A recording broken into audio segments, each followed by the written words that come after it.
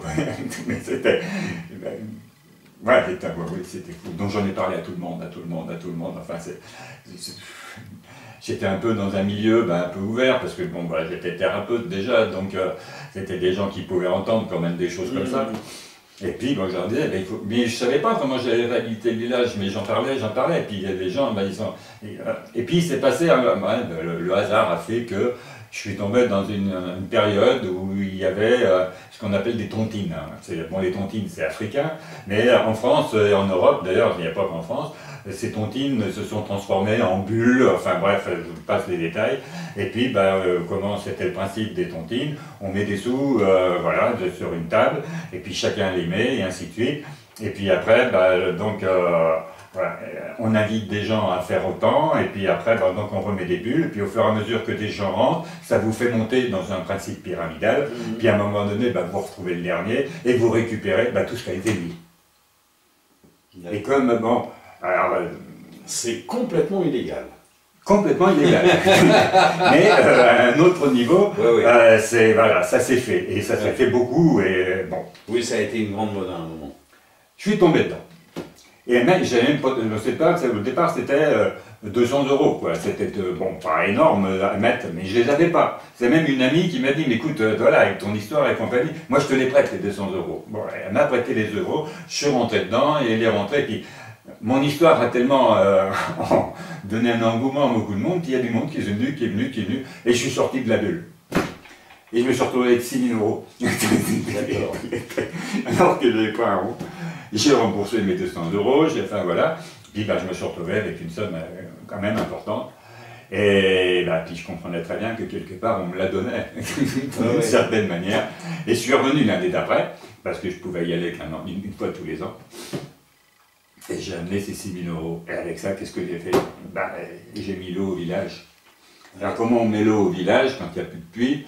Mais donc, bon, le Gabon est quand même voilà, ça existe encore, ces villages et ainsi de suite, mais il y a quand même une grande nationale qui traverse tout le Gabon, il n'y en a qu'une. Mais à l'époque, il y en avait qu'une.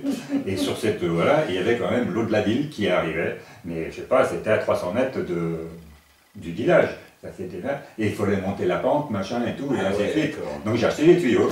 Les tuyaux, voilà, en PVC noir, là, avec le trait bleu, haute pression et tout, et puis, voilà, donc ça coûtait des sous, bien sûr.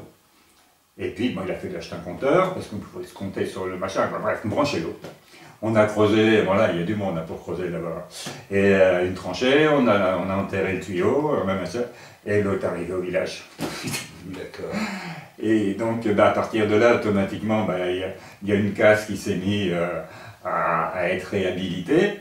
Et puis, aujourd'hui, ils sont 90 dans ce village. D'accord. Et le village a repris la vie. Et bon, et j'y suis retourné plusieurs années. Parce que, bon, voilà, j'étais devenu, non pas le sauveur, mais j'étais à Wango. Parce que Mayombo, c'était mon nom de départ, mais Awango, c'était plus, voilà, c'était... Parce que le nom d'Awango là-bas, quand on m'a dit, waouh, Mayombo, c'est un bon nom que mon papa m'a donné.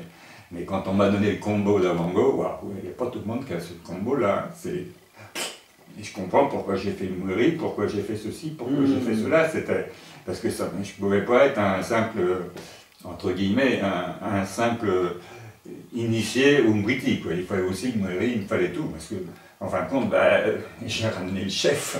Ouais, d'accord. Je ne sais pas si vous comprenez tout ce genre de principe-là. Mais il y avait encore une chose à faire. Alors, la chose à faire, c'était de réconcilier la famille. Parce que, comme je vous ai dit, quand à l'époque, ce que Mokabo m'a raconté, donc tout le monde s'est entretué pour avoir le truc, et de génération en génération, ça a toujours été le cas. Et c'était le cas encore dans cette famille. Pourquoi? Ils étaient quatre garçons. Et donc le père était donc le grand gars, le père spirituel, et donc il a choisi un de ses fils pour pouvoir prendre sa place. Et il a pas, normalement, il choisit l'aîné. Oui. Ben là, il a choisi le dernier. D'accord. Pourquoi? Non, voilà, on ne va pas rentrer dans les détails. Non. Mais ce que ça a donné, c'est que les 3 autres, ils n'ont pas du tout apprécié. Et Jean-Marie, donc le Barry, a failli se faire tuer plusieurs fois. Et sauvé par on ne sait qui, par on ne sait quoi. Et à un moment donné, Jean-Marie Barry, il me dit, écoute, Avango, j'ai prié le Bouiti pour qu'on m'aide parce que j'arrivais plus, quoi. Je voulais qu'on m'envoie quelque chose. Et on t'a envoyé toi. Excusez-moi, mais c'est fort, mais c'était ça. Et donc, voilà, mais qu'est-ce que je fais là? Voilà, réhabiliter une famille, enfin, remettre les... Alors, ils étaient là, les frères, bon, ils ont fait l'initiation avec moi, parce que il y a eu ces histoires, donc, d'essayer de faire tomber le chef, mais en même temps, il était toujours chef, parce que c'était compliqué, mais ils étaient encore présents. Je l'avais même pas à l'esprit, parce que moi, ce que je faisais, parce que bon, j'ai pris l'eau, j'ai acheté des planches, j'ai créé une table où on pouvait, avec un point d'eau, donc on pouvait maintenant faire la lessive sur une table en bois, enfin, j'ai fait plein de trucs, quoi, en fait. À chaque fois que je venais, je construisais pas le village, mais je lui donnais de la vie, quoi. Puis, et je ramenais des choses, puis en plus j'ai ramené quelques outils, une scie, un machin, un truc, enfin, pour pouvoir travailler, quoi. Enfin, mais bon, il y avait cette histoire Et dans la famille, je vous l'ai dit tout à l'heure, il y avait beaucoup de monde chez lui, plusieurs générations. Il y avait Papayo. Papayo, c'était un vieux. Parce que là-bas, ils les mettent pas en maison de retraite. Hein. Il n'existe pas. Il reste avec eux jusqu'au bout. Même alors, le pauvre Papayo était un triste état. Parce que il était incontinent, il était tout machin, un truc, enfin un vieux, quoi. Il avait 80, pas loin de 90, quoi. Il est mort, il en avait 88. Et donc, il est décédé à cette époque-là, au bout de quelques années donc, que je venais. Et lors de son... Voilà, en plus de ça, c'était quelqu'un, au niveau initiatique, machin, et compagnie, les vieux là-bas, ils sont vénérés. Par rapport à chez nous, ça fait un drôle d'effet. Voilà, ils les gardent et en plus, ils sont vénérés. Je vous dis j'étais dans une autre planète. Quoi. Mais c'était fort, je le vivais. Quoi. Et pendant donc les obsèques de Papayo, ça a duré 3 semaines. Oui. Donc pratiquement tout le temps de ma dernière visite chez eux. D'accord. Parce que là, donc, ils ont, lors d'un décès de ce style, toute la famille qui vient même, parce que c'est grand quand même le Gabon, hein, ils venaient de 800-900 km, ils ont même loué des cars pour pouvoir venir, enfin il y avait un monde pas possible pour l'enterrement. Chez eux c'est un peu comme ça, il faut même des emprunts pas possibles pour pouvoir, enfin, c'est l'Afrique. Et donc, Peter là, c'était à fond du Massango, en permanence, parce que ils parlent français, c'est vrai que dans le quotidien, machin, compagnie, mais quand ils sont entre eux dans ce genre de truc, là c'est fini, quoi, ils sont eux, quoi. Et moi, je suis resté dans ma case, voilà, mais un peu tout seul, quoi, parce que, alors j'avais loué une voiture hein, à un moment donné, et donc j'ai été les aider à porter des bancs, des machins, des trucs, mais c'est tout, mais c'est tout ce que j'ai pu faire, mais puis je les ai laissés faire leur cérémonie, parce qu'ils ont fait une cérémonie au Bouiti, au Mouiri, au tout, au machin, tout ça pour Papayo, quoi. Enfin, et j'étais pas dedans, parce que je me sentais pas d'y aller en plus, parce que c'était plus ma place, quoi. Ouais. Et puis je te dis, ça parlait plus français, quoi. Oui, en plus. Bon, enfin bref. Okay. Et puis au bout de c'est presque fini, parce que j'allais partir, j'allais rentrer, parce qu'il fallait bien que je rentre, j'avais mon billet de retour.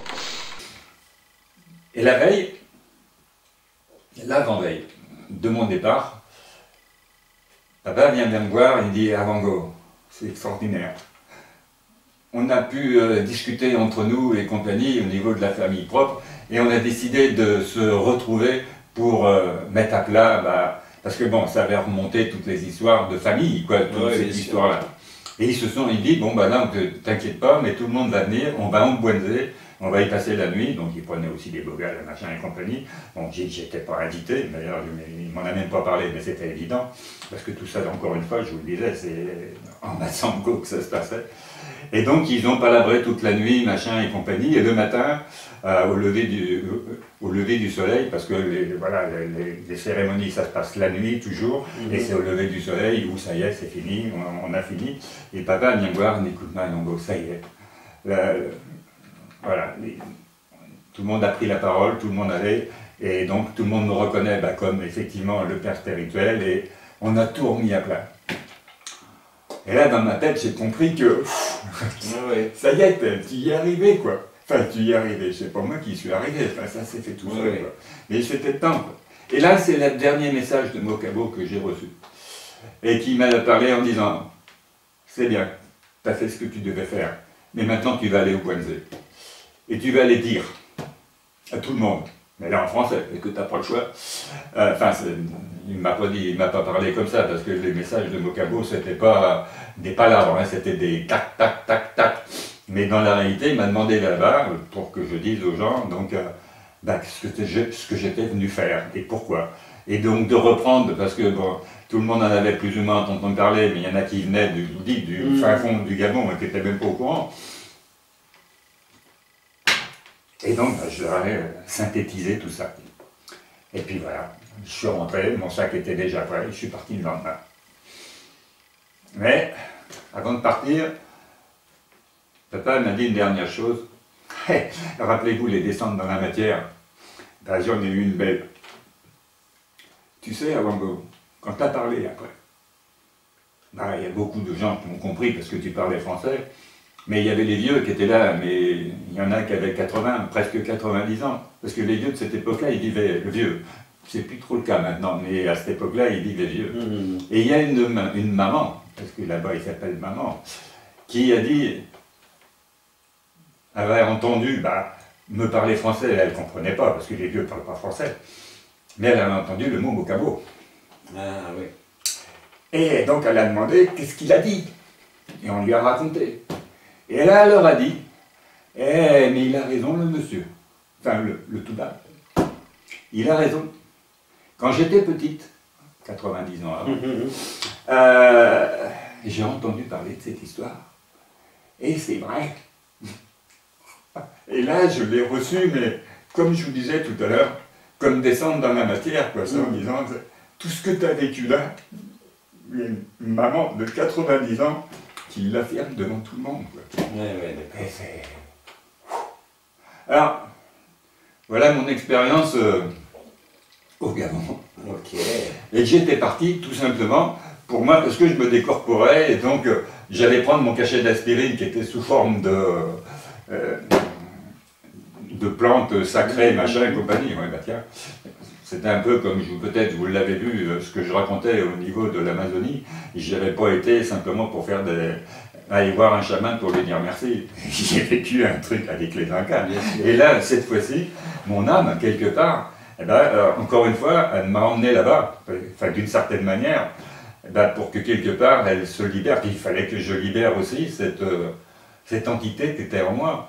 J'en ai parlé à des gens un peu érudits dans le sens, ils m'ont dit, de toute façon, tu es complètement fou, c'est pas possible, tu ne peux pas avoir un jumeau karmique. Excusez-moi, cher monsieur, mais après ce que j'ai vécu et dans les circonstances, c'est pourtant une réalité.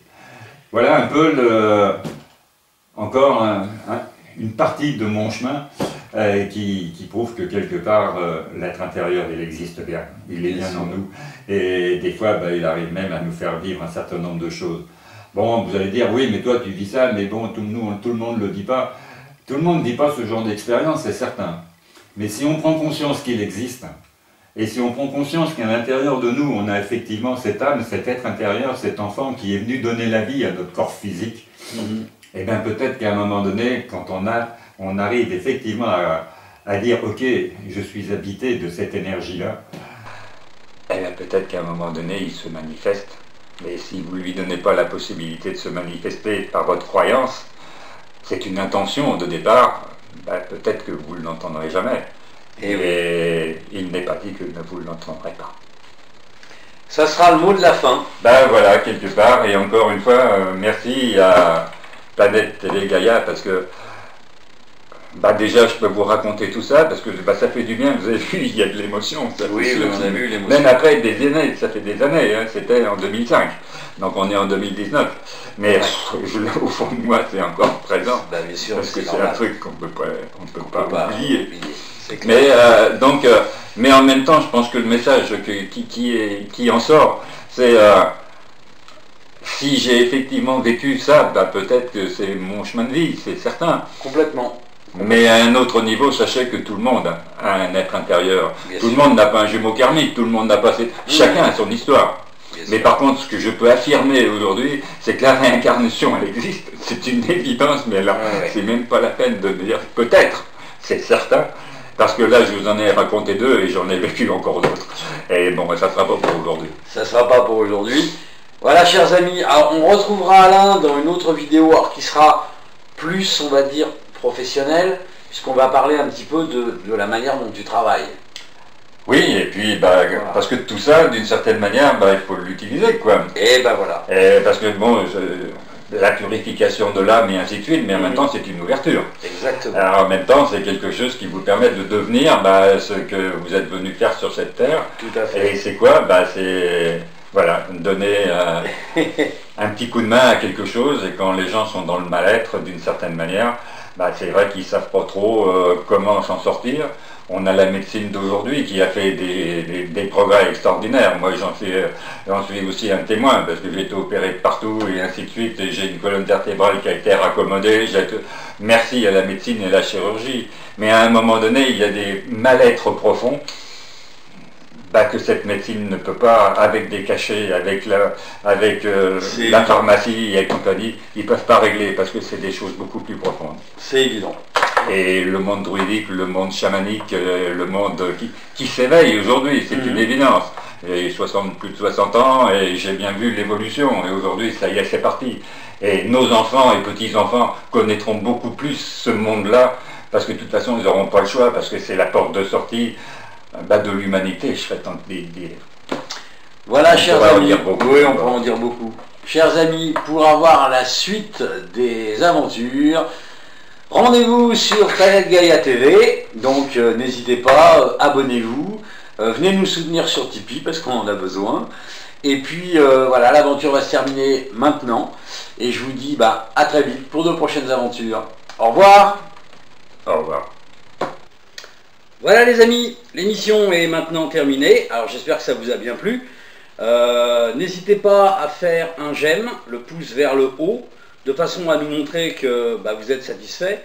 Mettez-nous des commentaires, parce que d'abord ça fait toujours plaisir, et puis en plus ça nous permet d'améliorer nos vidéos. Faites-nous les réflexions qui vous semblent justes. Si vous avez des questions à poser à l'intervenant, posez-la, nous on va transmettre, il n'y a pas de problème avec ça.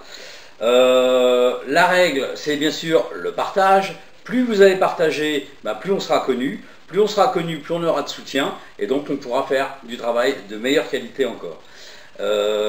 N'hésitez pas à aller sur la plateforme Tipeee. L'adresse est en dessous de la vidéo. La plateforme Tipeee, c'est notre plateforme de financement participatif.